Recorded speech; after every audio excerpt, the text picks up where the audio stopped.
राधे राधे दोस्तों। आज आपको मेरे यूट्यूब चैनल में बहुत ज़्यादा स्वागत है। तो आज मैं आपको भगवान विष्णु की कहानी सुनाने जा रही हूँ। एक बार देवर्षि नारद के मन में यह अभिमान पैदा हो गया कि वे ही भगवान विष्णु के सबसे बड़े भक्त हैं। वे सोचने लगे कि मैं रात दिन भगवान विष्णु का गुणगान करता हूँ, फिर इस संसार में मुझसे बड़ा भक्त और कौन हो सकता है। किंतु पता नहीं श्री हरि मुझसे ऐसा समझते हैं कि या नहीं। यह विचार करके नारद भगवान विष्णु जी के पास गए, क्षीर सागर में पहुंच गए और उन्हें प्रणाम किया। भगवान विष्णु जी बोले, आओ नारद, कहो कैसे आना हुआ। नारद जी बोले, भगवान मैं आपसे एक बात पूछने आया हूँ। भगवान विष्णु बोले, मैं तुम्हारे मन की बात जानता हूँ नारद, फिर भी मैं तुम्हारे मुंह से सुनना चाहता हूँ।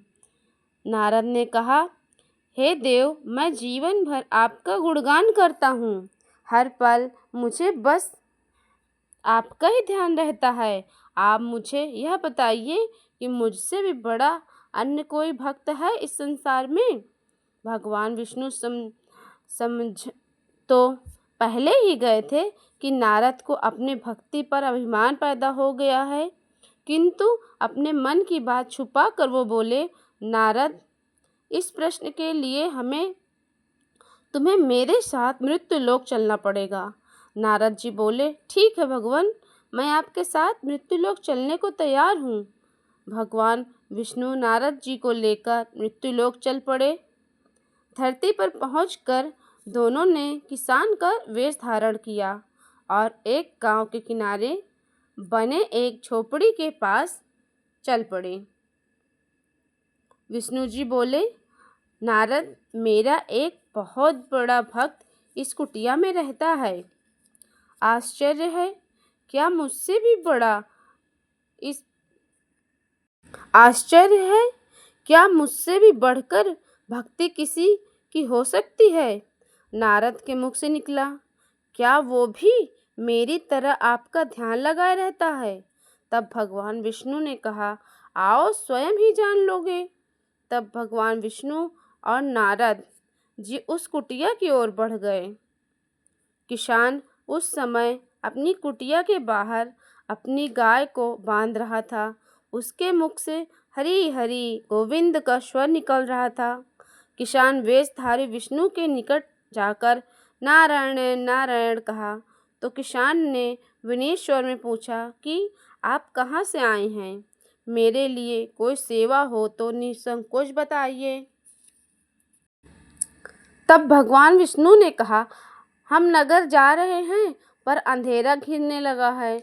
वन में जंगली पशुओं का डर है। हम रात भर आश्रय चाहते हैं। किसान ने प्रश्न भाव से कहा, मेरी कुटिया में आपका स्वागत है और जो रूखा सूखा मेरे घर में है वो आपके लिए हाजिर है। भगवान ने मुझसे आप लोगों की सेवा का अवसर दिया है, बड़ी कृपा हुई। बाहर दालान में एक खाट पर दोनों को बिठाकर किसान अंदर गया और अपनी पत्नी से कहा, देवी, दो अतिथि आए हैं। किसान की पत्नी उस समय अपने बच्चों को भोजन परोस रही थी। धीरे से आटे का बर्तन दिखाते हुए बोली, घर में इतना सा आटा है और ये बच्चे और भोजन मांग रहे हैं। किसान बोला, कोई बात नहीं, हम अतिथियों को भरपेट भोजन कराएंगे। तुम बच्चों को आज कांजी बनाकर पिला देना। नारद और भगवान विष्णु ने उन दोनों की सारी बातें सुन लेते हैं। फिर भी वे परीक्षा के लिए दोनों लोग भोजन की थाली पर बैठ गए। जब वे भरपेट भोजन कर चुके तो नारद सोचने लगे, यह सीधा साधा गृहस्थ भगवान का बड़ा भक्त कैसे बन सकता है। और उधर विष्णु भगवान ने किसान से और भोजन लाने की फरमाइश कर दी। बोले, मेरा पेट अभी भरा नहीं, क्या और भोजन मिलेगा।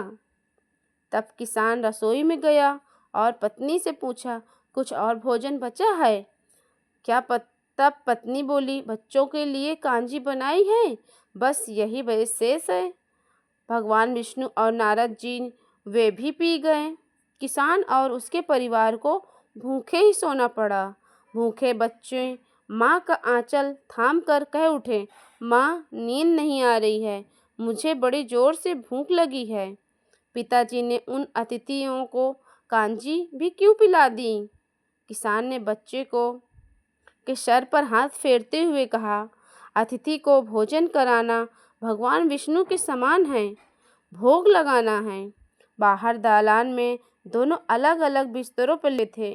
भगवान विष्णु ने कहा, तुमने सुना नारद, किसान और उसके परिवार को भोजन नहीं मिला, वे फिर भी मेरा गुणगान कर रहे हैं। यहाँ तो कुछ भी नहीं है, मैंने तो कई कई दिनों तक भूखे रहकर आपका स्मरण किया है। अगले दिन सुबह उन्होंने देखा कि किसान भगवान विष्णु की मूर्ति के सामने यह कह रहा था कि गोविंद हरे हरि, तुम सदा मेरे मन में बसोए रहो, बस मुझे कुछ और नहीं चाहिए। फिर दोनों अतिथियों से कहा, हरि की बड़ी कृपा है, वही जग का रखवाला है। वैसे रात को कोई कष्ट तो नहीं हुआ? जब तक आपको जी चाहे तब तक आप दोनों यहाँ रह सकते हैं। मैं खेत जा रहा हूँ। किसान वेशधारी भगवान विष्णु ने कहा, हम भी तुम्हारे साथ चलेंगे, यदि तुम्हें कोई आपत्ति ना हो तो। नारद और भगवान विष्णु के साथ खेत गए। किसान बोला, यही है मेरा खेत, अब मैं अपना काम करूँगा, गोविंद हरि हरि। नारद बोले, तुम तो सत्पुरुष हो, भगवान के बड़े भक्त हो, हर घड़ी उनका नाम लेते रहते हो। किसान बोला, अरे कहाँ, काम से जब भी थोड़ा बहुत समय मिलता है तभी उनका नाम ले लेता हूँ। नारद जी ने पूछा, कब कब मिलता है समय? किसान बोला, सुबह उठता हूँ तब और रात को सोता हूँ तब। और दिन में? जब भी काम के समय मिलता है तो। ओहो, समझ गया, नारद के मुँह से निकला। दोनों ने जबकि किसान के से विदा लेकर चले तो नारद ने व्यंग स्वर में कहा, आपने सुना भगवान, वह सुबह शाम 2 ही बार आपका नाम स्मरण करता है, जबकि मैं हर समय आपका ध्यान करता हूँ, फिर भी आप उसको महान बता रहे हैं। नारद की बात सुनकर भगवान विष्णु चुप रहे, किंतु मन ही मन कहा, कारण भी जान लोगे नारद? भगवान विष्णु ने एक कलश को तेल से लबालब भरकर नारद को दे दिया और बोले, नारद, इसे अपने सिर पर रखो और बिना हाथ सामने वाली पहाड़ी तक ले जाओ। ध्यान रहे कि इसमें से रखे हुए तेल की एक बूंद भी जमीन पर गिरने न पाए। नारद बोले, यह कार्य सहज तो नहीं है भगवान, पर यह कहकर नारद ने कलश सिर पर रख लिया और पहाड़ी की ओर चल दिए। नारद पहाड़ी तक गए और लौट आए। भगवान विष्णु बोले, लौट आए नारद, ठीक है, आप बताओ कि इतनी दूर जाने और आने में तुमने मेरा नाम कितनी बार स्मरण किया? नारद बोले, एक भी बार नहीं भगवान, करता भी कैसे? मेरे सारा ध्यान तो कलश और तेल की तरफ लगा हुआ था।